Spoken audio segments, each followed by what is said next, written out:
Кезінде жаппай ашылған вакциналау орталықтары енді бірінен соң бірі жабылып жатыр. Елімізде 100-ден астам екпе егу пункті өз жұмысын тоқтатқан. Халықтың дертке қарсы иммунитеті қалыптасып үлгерді ме?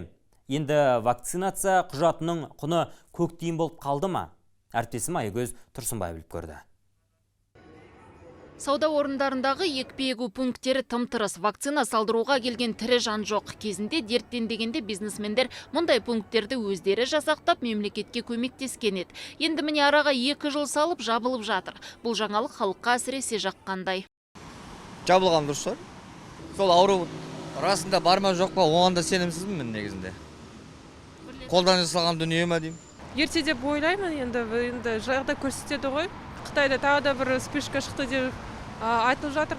Бүгінге дейін 19 миллион халықтың 9 миллионнан астамы екпе ектірген. Соның 300 мыңға жуығы әлі екінші компонентті салдырмапты. Тағы 2,5 миллион азамат ревакцинациядан өткен, осылайша екпе егу науқаны басталғалы 21 миллионға жуық құты вакцина жұмсалыпты.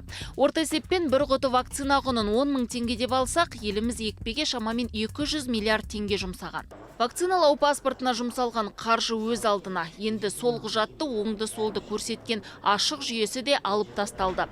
Жауаптылар жұмсалған сол қыруар қаржының арқасында шектеулерден арылдық дейді.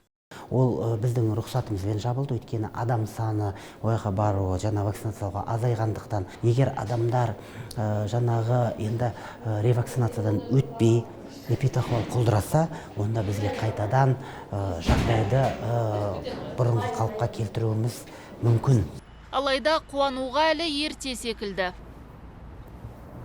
Яғни жабылып жатқан екпе егу пункттері қайта ашылу мүмкін дейді жауаптылар. Сондықтан маскаңызды лақтыруға асықпаңыздар. Егер де ревакцинация тиісті деңгейде жүрмесе, ашық пен бетпердеге қайта оралуымыз әбден мүмкін.